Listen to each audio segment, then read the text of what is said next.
All right, shalom, shalom. Giving our praises, our glory, and our honor to Yahweh, by Hashem, Yahweh Shai, by Hashem, Rakakwadash. Double honors to the apostles and the elders of Great Millstone who rule well. And peace and salutations to all you Akim out there preaching this truth throughout the four corners of the earth with truth and sincerity in your hearts and for the love of the gospel, all right? I'm the brother Shamaria, coming to you from Great Millstone Branch, Gary, Indiana, with another lesson. All right, this is going to be a continuation from the lesson I did, Valley of Jehoshaphat. Part 1 was not recorded, so I'm just going to read what I got in the beginning of the video, all right? Speaking about the Valley of Jehoshaphat and locating it on the map is where the second video takes off, but I'm going to get the first part now. This is the book of Joel 3, and I'll start at 1. It says, "But behold, in those days and in that time, when I shall bring again the captivity of Judah and Jerusalem," right? And the Lord said he's going to bring it again, right? He's going to turn it around, right? In NLT, it says, when I restore the prosperity of Judah and Jerusalem, right? So you're going to turn the captivity around, bring it back. It says, I will also gather all nations and will bring them down into the valley of Jehoshaphat and will plead with them there for my people and my heritage Israel, whom they have scattered among the nations and parted my land. Right? And the land of Israel is parted today. One side is Israel, right? And one side is Palestine. You know? And the people that the land was made for is not even dwelling there. So the Lord's going to plead for his people right there. He's going to plead, he's going to vindicate for them, man. All right, so the Valley of Jehoshaphat, going into the word Jehoshaphat, it means the Lord judge, right? Yahweh judge was judge. Jehovah was judge. Yahweh was judge. All right. It says a symbolic name or valley near Jerusalem, which is the place ultimate judgment, may be the deep ravine which separates Jerusalem from the Mount of Olives through the Kidron flowed. But that is in the land of Israel. But the Lord is likening it into this. So when you go to Joel 2 and 20, right, it talks about a place between two rivers or bodies of water. Is 2 and 20. Joel 2 and 20. It says, but I will remove far from you the northern army, right? Who's the northern army? The armies of the north are the Russians. When you read the book of Jeremiah 50, which I'll get after this, you'll see that the northern armies are talking about Russia, and I'll get why. This is continuing on, Joel 2 and 20, but I will remove far off from you the northern army and will drive him into the land barren and desolate, right? With his face toward the east sea and his hinder part toward the utmost sea. And his stink shall come up and his ill savor shall come up because he hath done great things, right? So when it says the northern army, right, when you go to the book of jump there, Ezekiel tweaking, Ezekiel 2,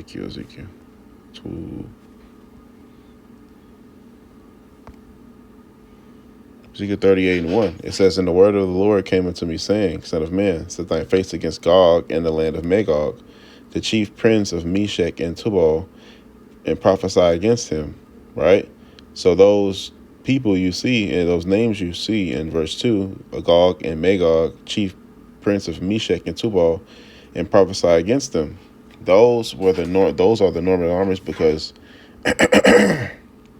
when you go to a map and you Google where was Gog and Magog, ancient map of Gog and Magog, you'll see that it's in the landmass of Russia, right? Because Russia, the original Russia, took over parts of Kazakhstan, took over parts of Ukraine, right? And stopped at countries that stopped there, stopped at Finland, stopped right there where you see the border of Belarus.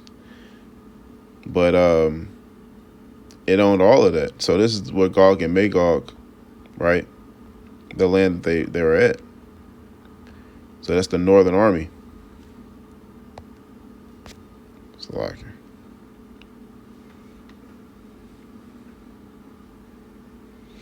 Um, the land, Joel 2, I'm going to start back from what it says, will drive him into a land barren and desolate, right? Drive him into a land barren and desolate with his face toward the east sea. When you go into that land barren and desolate towards the east sea, it is the Euphrates.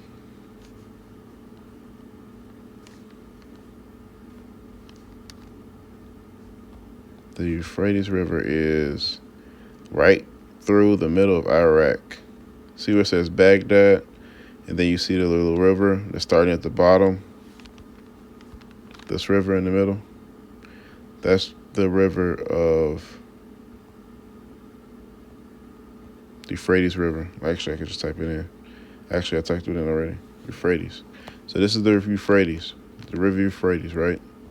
It's the East Sea. Face towards the East Sea. Remember that. So its faces here, which goes all the way through. Right? When you follow the... Tripping now. When you follow the river goes all the way through Iraq. You know? All the way through Iraq. Even down. Keeps going. So, face toward the East Sea, right? So that river right there through Iraq, Lebanon, Jordan, Israel, all Saudi Arabia, you know? And what's behind them? The Dead Sea. The Mediterranean Sea, I'm sorry. And the Red Sea and the Mediterranean Sea are the seas behind them. Let's see. And his hinder part towards the utmost sea, the Mediterranean Sea, right? In between the Euphrates River and the Mediterranean or the Red Sea. You know, it's two seas but on the other side of the Euphrates. So all of this chaos is going to happen in this little frame right here, this area. You know, you see a lot of tension with Iraq, Saudi Arabia, Iran, right? Afghanistan over the years, Pakistan over the years. You know, see a lot of tension with Ukraine. That's not that far from there. You know, that's not far from America. And it said I should remove them from the Northern Army, right? Let's go more to the Northern Army in the book of Jeremiah 50 real quick. Jeremiah 50 and 3. It says, "For out of the north there shall come up a nation against her." Who is the her? The whore that sitteth on the dragon, Babylon the Great. It says, "Which shall make her land desolate, and none shall dwell therein. They shall depart, both man and beast." Talking about out of America. The land of the north is going to come up against America, right? Moving on down. 9. This is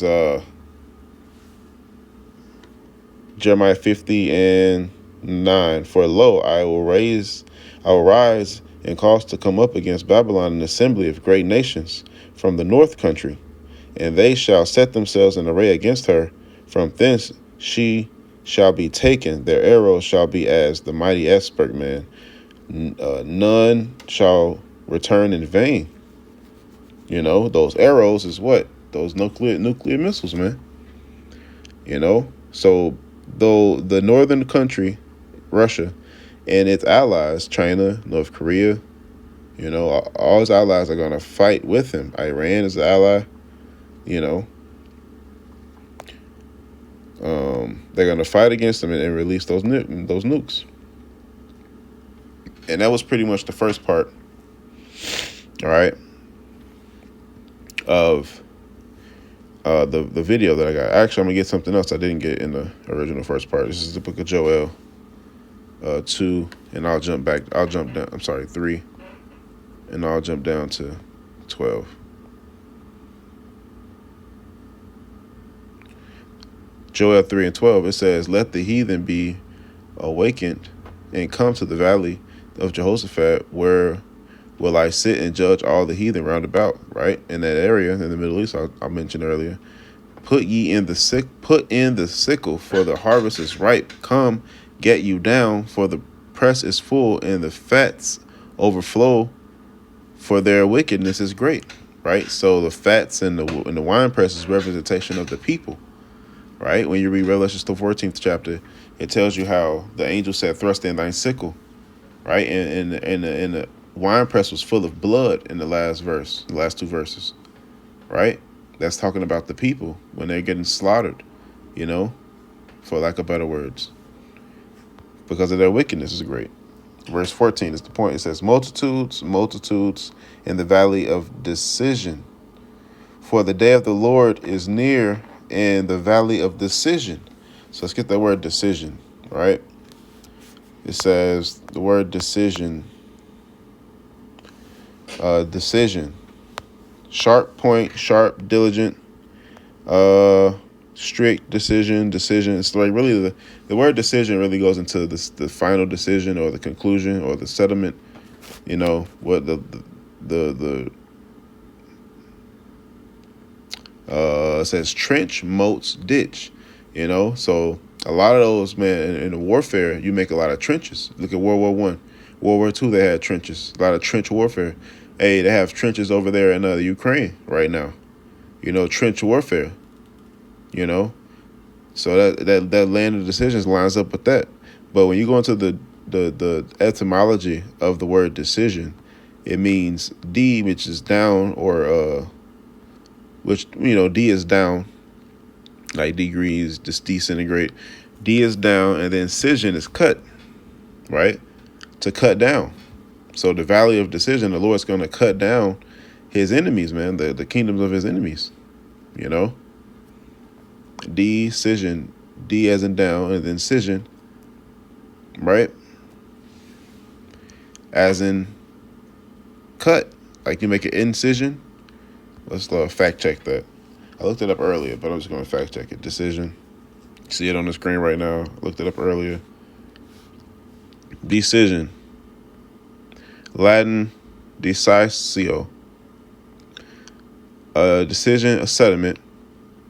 It says and desiderio, to decide, to determine, which literally means to cut off. See, which literally means to cut off.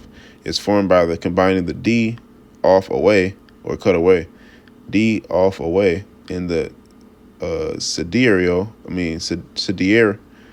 to cut, which scission goes into cut, to cut off, to cut away.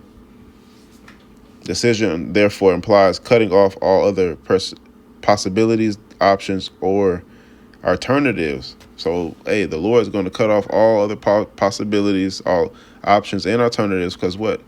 Prophecy has to go forth. Prophecy have to go forth. And the Lord's not going to let anything else happen outside his word. All right, and that was the first part, and you can go on my video and watch the second part. Remember, it's Valley of Jehoshaphat, part 1, and then the one I made already is part 2. But Lord willing, this lesson was edifying to the elect of Israel. Till next time, I'm going to say shalom.